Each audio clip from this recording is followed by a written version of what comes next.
Hindi nakalusot sa matalas na operasyon ng Southern Police District ang isang high-value individual matapos mahulihan ng mahigit 6.8 bilyong halaga ng hinihinalang shabu sa isinagawang bypass operation sa Parañaque City. Itiyak naman ng PNP na mas paigtingin pa nila ang mga anti-illegal drugs operations upang tuluyang maputol ang daloy ng iligal na droga at mapanatili ang kapayapaan at kaligtasan ng mga residente sa buong bansa. Patrolwoman Ivy Corporal, ibalita mo.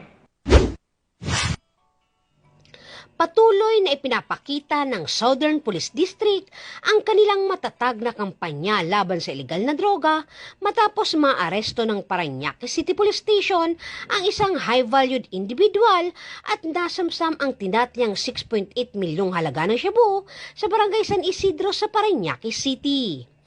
Ayon sa Parañaque City Police Station, naganap dakong alas 5:15 ng umaga ang isinagawang operasyon ng Station Drug Enforcement Unit sa kahabaan ng San Luis Street, Sitio Fatima, Valley 6 na nagresulta sa pagkakadakip sa sospek ng nakilalang si Alias Salvador, 30 anyos at residente rin ng naturang lugar.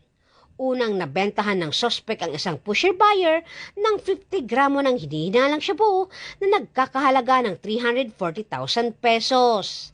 Sa isinagawang follow-up search, nadiskubre pa ang 5 plastic sachet na naglalaman ng tinatayang 950 gramo ng shabu na nagkakahalaga ng 6,460,000 pesos. Dahilan upang umabot sa 1 kilo o 6.8 milyon ang kabuuang halaga ng nasabat na droga.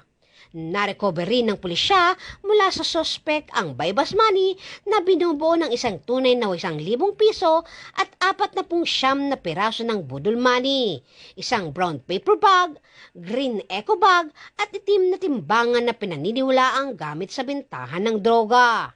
Nahaharap ngayon sa Alias Salvador sa mga kasong paglabag sa Section 511, Article 2 ng Republic Act 9165 o mas kilala bilang Comprehensive Dangerous Drug Act of 2002. Mula dito sa Camp Bagong Diwa, Bikutan, Taguig City, ako po ang inyong PNN correspondent, Patrolwoman Ivy Corporal, alagad ng batas, tagataguyod ng Balitang Pulis.